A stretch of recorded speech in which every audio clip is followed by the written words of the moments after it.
The 21-year-old who said no to the money, while her own tour is falling apart. Cold open. She just earned more money in one tournament than most people make in 5 years. A $400,000 paycheck, a nation of over 100 million people chanting her name, a president waiting to shake her hand. And what did 21-year-old Eala do with it? Nothing. She saved it. No car, no jewelry, no spending spree.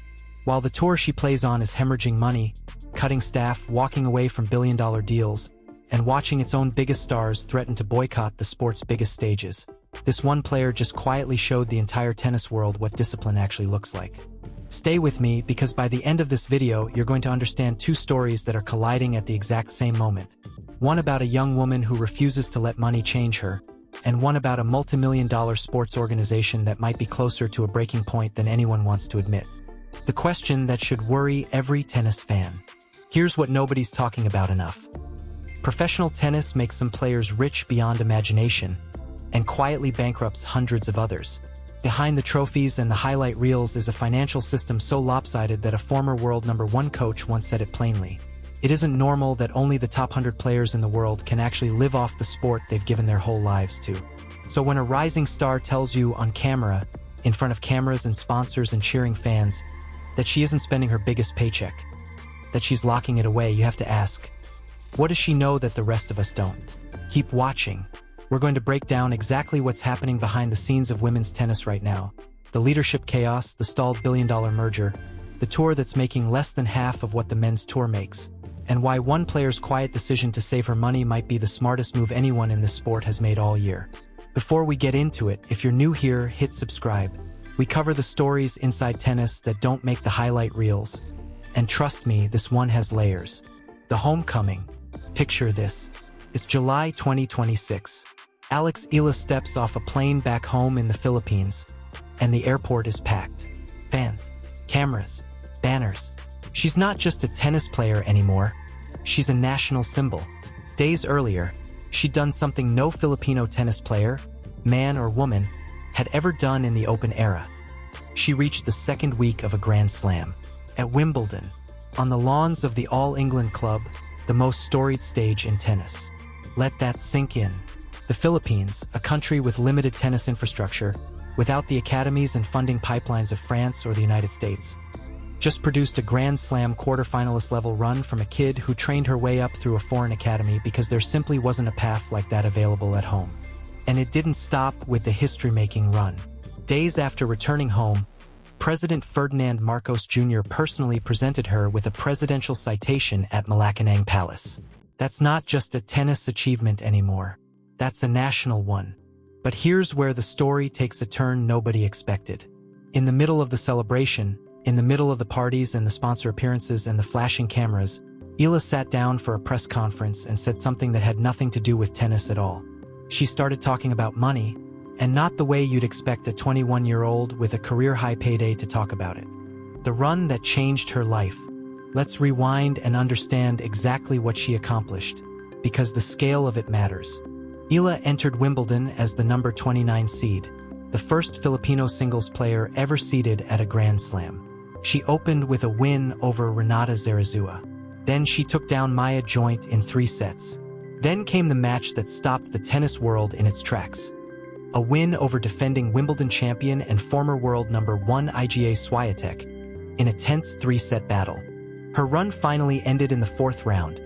A hard-fought 3-set loss to Italy's Jasmine Paolini, 6-4, 4-6, 6-3. But by then, the damage, in the best possible sense, was already done. Eala had become the first Filipina in the Open era to reach the round of 16 at a Grand Slam. She rocketed to a career-high ranking of world number 28, the highest any Filipino has ever climbed in WTA history. And the paycheck reflected it. For reaching the 4th round in singles, Eala earned £300,000, roughly $400,000, the single biggest tournament check of her career. Combined with her doubles run alongside partner Nikola Bartankova, her Wimbledon total came out to around £309,000, more than 25 million Philippine pesos. It pushed her 2026 season earnings past the $1.28 million mark and her career prize money passed $2.5 million. For a 21-year-old from a country with almost no professional tennis pipeline, that's not just a payday. That's generational. So, what would you do with that kind of money at 21 years old? The money talk. This is the part of the story that actually stopped people. At a homecoming event hosted by longtime sponsor BPI, the Bank of the Philippine Islands, a reporter asked Eala how she planned to handle her new wealth. And instead of talking about a new house or a new car, she gave an answer that sounded more like it came from a financial advisor twice her age. "I save a lot of money," she said. "I like to be cautious with my money." She went further, crediting her family and her longtime banking partner for teaching her financial discipline from a young age, explaining that even with luxury purchases, she doesn't just buy on impulse. She waits, she plans, she makes what she called smart decisions before spending on anything big. Now, that doesn't mean she's a monk about it. She was refreshingly honest that she does spend, just not where you'd expect. Her splurges go toward the things that keep her competitive: physiotherapy, recovery sessions, nutrition, supplements, and business class flights when she has to play again just days after a long-haul trip. As she put it, those are the investments she makes in herself for her future. It's a mindset that, on its surface, seems almost unremarkable, just a disciplined young athlete being smart with her money. But zoom out and it starts to look like something much bigger. Because Eala isn't just playing in any sport. She's playing in one of the most financially unequal sports on the planet. And the tour that pays her paycheck is, right now, in genuine turmoil. A sport where even success isn't safety. Here's the uncomfortable truth about professional tennis that almost never gets said out loud. Making it to the tour doesn't mean you've made it. A widely cited estimate puts a top 50 player's annual expenses, coaching, travel, physio, entry fees, accommodation, anywhere between $100,000 and $2 million, depending on the size of their team. For players ranked outside the top 100, many are barely breaking even, and some are losing money just to keep competing. One of the sport's most respected coaches has said flatly that it isn't normal for only around 100 men and 100 women to actually be able to live off tennis, while a player ranked 200th in the world can lose money simply by showing up to compete. For a player from a country like the Philippines, without the deep-pocketed federations or academy pipelines that players from wealthier tennis nations grow up with, that financial tightrope is even thinner. Every tournament is a bet. Every flight, every hotel, every coach's salary comes out of pocket before a single ranking point is banked.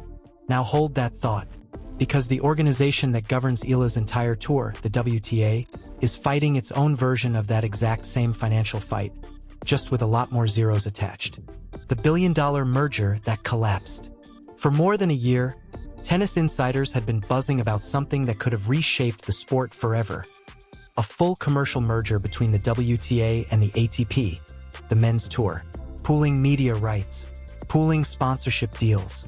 One unified commercial front instead of two competing organizations selling separate packages to broadcasters and sponsors. At times, it looked close to happening.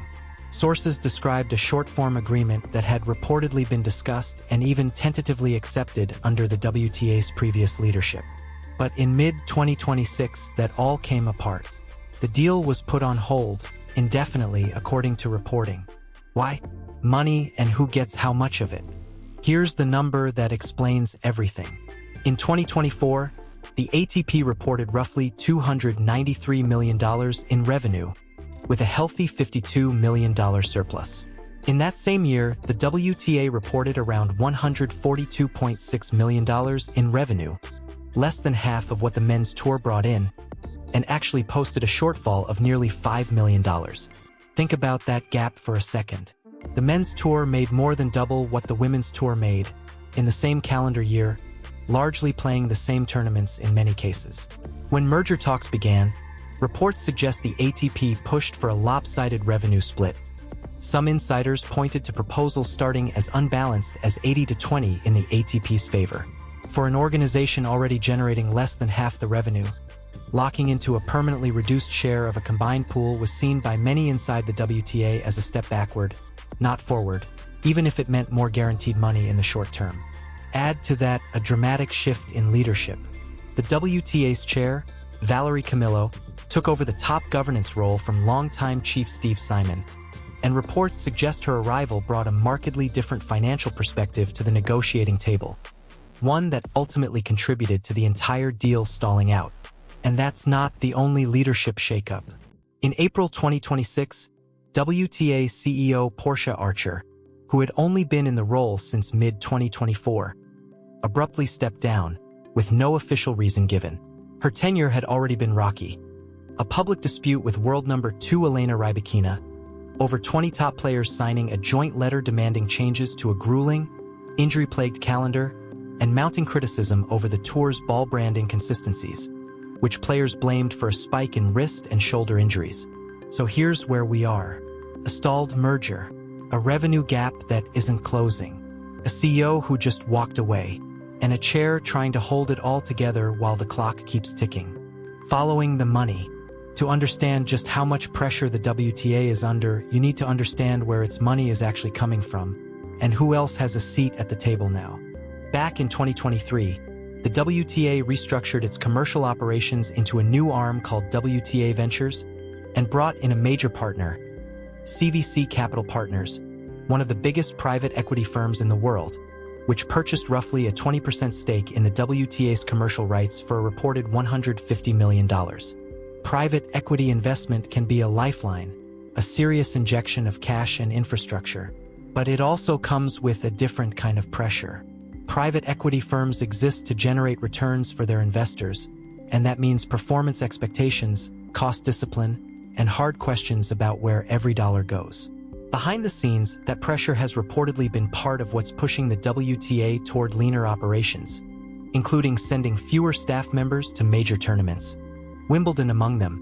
It's the corporate version of what Alex Eala was talking about at that press conference in Manila. Be careful. Watch the outflows. Don't spend what you can't be sure you'll have tomorrow.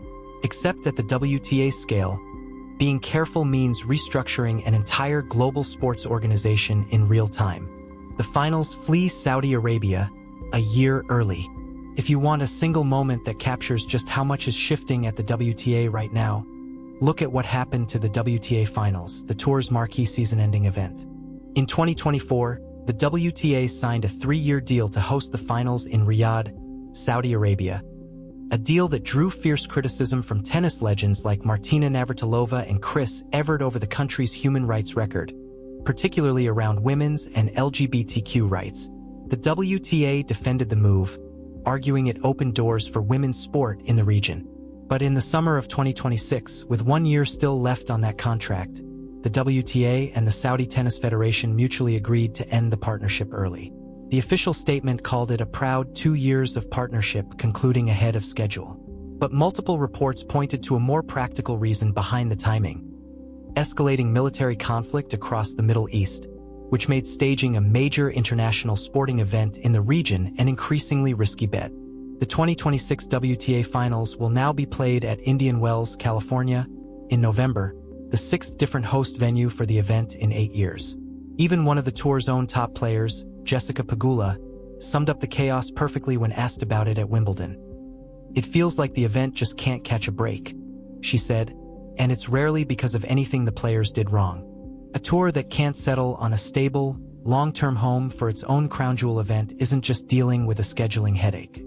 It's a visible symptom of an organization still trying to find its financial footing. The players are done staying quiet. Now here's where the story gets even bigger, because it's not just the organizations arguing about money. The players themselves have had enough, and some of the biggest names in the sport are leading the charge. Throughout 2026, a coalition of top players, including world number 1 Aryna Sabalenka, Coco Gauff, and men's stars like Jannik Sinner, have been publicly pushing for a bigger slice of Grand Slam revenue.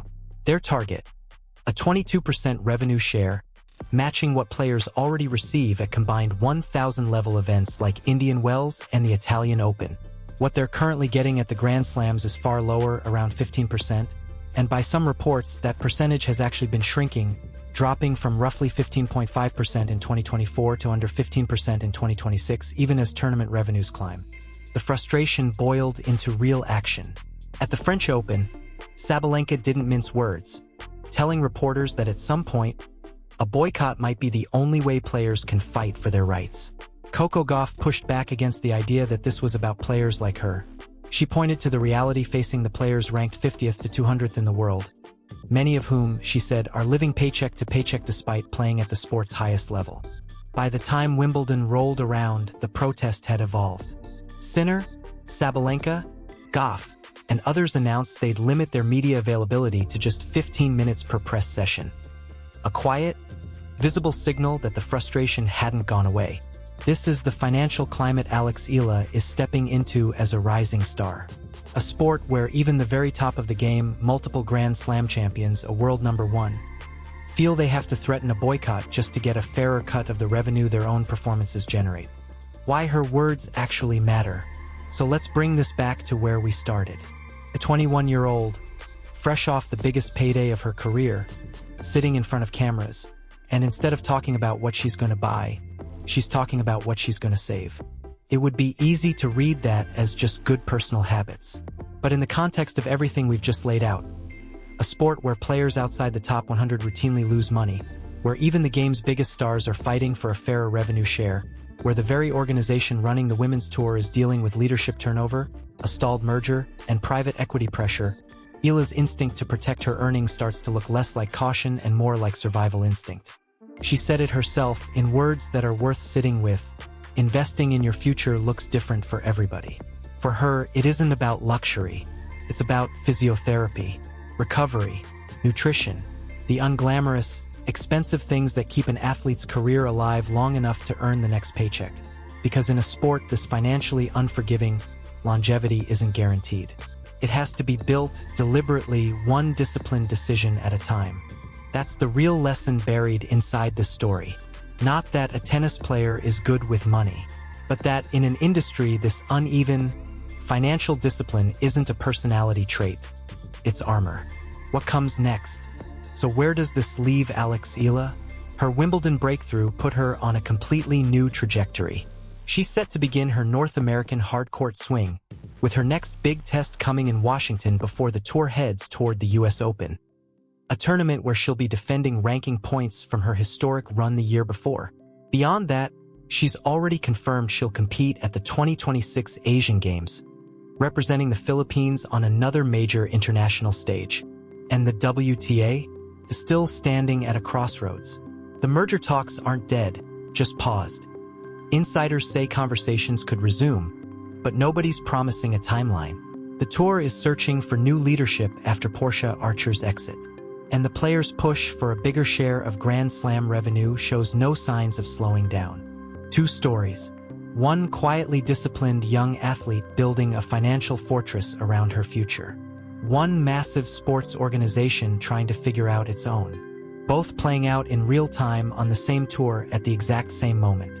If the story showed you a side of tennis you didn't expect, the business behind the baseline rallies, the numbers behind the trophies, that's exactly the kind of story we dig into on this channel. Hit subscribe so you don't miss what happens next, because between the WTA's next move and Eala's US Open run, this story is far from over. We'll be watching. See you in the next one.